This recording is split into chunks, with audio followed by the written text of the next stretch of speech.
जरा सोचिए, अमेरिका में एक केजीबी का टॉप जासूस, सालों की ट्रेनिंग, एक नकली पहचान और एक बेहद जरूरी मिशन। फिर एक दिन एक ऐसा फैसला लेना पड़ता है जो सब कुछ बदल कर रख देगा। ये जैक बारात्स्की की हैरान कर देने वाली सच्ची कहानी है। जैक बार्स्की के इन शब्दों से ही अंदाजा लगाया जा सकता है कि ये मामला कितना संगीन था। वो कोई मामूली जासूस नहीं थे, वो दुनिया की सबसे ताकतवर खुफिया एजेंसी केजीबी का हिस्सा थे। तो चलिए इस कहानी की गहराई में उतरते हैं। उनके उस मुश्किल फैसले को समझने के लिए पहले ये समझना होगा कि केजीबी ने उन्हें किस तरह का हथियार बनाया था। देखिए, बार्स्की कोई आम जासूस नहीं थे। उन्हें एक इल्लीगल एजेंट के तौर पर तैयार किया गया था।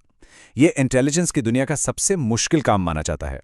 इसमें एक जासूस किसी दूतावास की आड़ के बिना एक पूरी तरह से नई पहचान के साथ दुश्मन देश में बिल्कुल अकेले काम करता है। केजीबी किसी और यूं ही नहीं चुन लेती थी। ये एक बहुत ही सदी हुई प्रक्रिया थी जिसमें कई साल लगते थे। सबसे पहले यूनिवर्सिटी के सबसे होशियार और कट्टर कम्युनिस्ट छात्रों को चुना जाता था। फिर उन्हें जासूसी की कला में वन ऑन वन ट्रेनिंग दी जाती थी। इसके बाद उन्हें मॉस्को में सालों साल अमेरिकन इंग्लिश सिखाई जाती थी ताकि उनकी जुबान पर कोई विदेशी लहजा न रह जाए। और फिर आखिरकार उन्हें एक नई पहचान और एक मिशन के साथ मैदान में उतार दिया जाता था। बार्स्की की जासूसी का तरीका भी बड़ा दिलचस्प था। उन्हें हथियारों से नहीं बल्कि दिमाग से लड़ना सिखाया गया था। इसमें निगरानी से बचना, डेड ड्रॉप्स यानी बिना मिले सीक्रेट सामान पहुंचाना, खुफिया लिखावट, माइक्रोडॉट्स, एन्क्रिप्शन और मोर्स कोड जैसी क्लासिक कोल्ड वॉर जासूसी की तकनीकें शामिल थीं। सालों की इस कड़ी ट्रेनिंग के बाद बार्स्की को उनके टारगेट पर भेजा गया, यानी कि उनका मुख्य दुश्मन संयुक्त राज्य अमेरिका। बार्स्की की कही ये बात केजीबी की अमेरिका के बारे में सोच को बहुत अच्छे से बताती है। मॉस्को में बैठे अधिकारी सोचते थे कि वो अमेरिका को समझते हैं, लेकिन वो बस एक एक्वेरियम के बाहर से मछलियों को देख रहे थे। उन्हें असल में ये नहीं पता था कि एक अमेरिकी होना क्या होता है।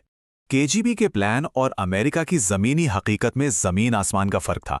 मॉस्को ने कहा बंदरगाह पर कुली की नौकरी करो, लेकिन यूनियन के बिना यह नामुमकिन था।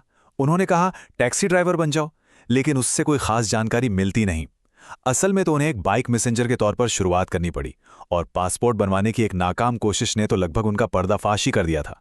मिशन में कई साल बीत चुके थे और वो एक दोहरी जिंदगी जी रहे थे। तभी एक स्टील बीम पर बने एक छोटे से निशान ने सब कुछ बदल कर रख दिया। उस पल की कल्पना कीजिए जब बार्स्की ने वो सिग्नल देखा, एक मुट्ठी के बराबर लाल निशान।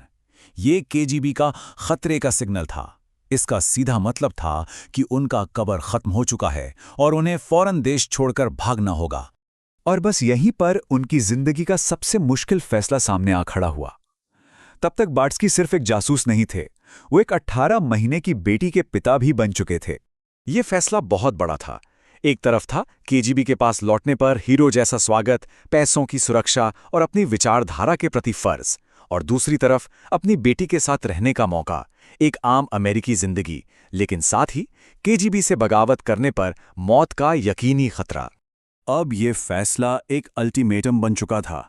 एक सबवे प्लेटफॉर्म पर केजीबी के एक एजेंट ने फुसफुसाते हुए धमकी दी, घर वापस आ जाओ वरना तुम मारे जाओगे।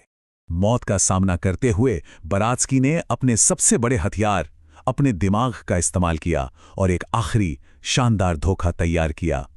उन्होंने एक बहुत ही चालाकी भरा झूठ गढ़ा। उन्होंने केजीबी को बताया कि उन्हें HIV एड्स हो गया है, जो उस समय मौत की सज़ा के बराबर माना जाता था। ये एक ऐसा झूठ था जिस पर यकीन करना आसान था। केजीबी को लगा कि बार्स्की अब उनकी किसी काम के नहीं हैं और उन्हें वापस लाना भी खतरनाक होगा। उन्होंने उसकी कहानी पर विश्वास कर लिया और आधिकारिक तौर पर उसे मरा हुआ घोषित कर दिया। उनके इस एक फैसले का असर दशकों तक रहा। 1988 में उन्होंने HIV के झूठ से अपनी मौत की कहानी गढ़ी और अपना केजीबी करियर खत्म कर दिया। 1990 के दशक में एक शान जिंदगी जीने के कई सालों बाद FBI ने आखिरकार उन्हें ढूंढ निकाला, और आज अधिकारियों के साथ सहयोग करने के बाद वो पूरी तरह से एक अमेरिकी नागरिक हैं। तो आखिर में ये सवाल उठता है, क्या ज्यादा ताकतवर है, जिंदगी भर की वैचारिक ट्रेनिंग या एक बच्चे के लिए प्यार? बार्स्की की कहानी हमें इसी गहरे मानवीय सवाल पर सोचने के लिए छोड़ जाती है।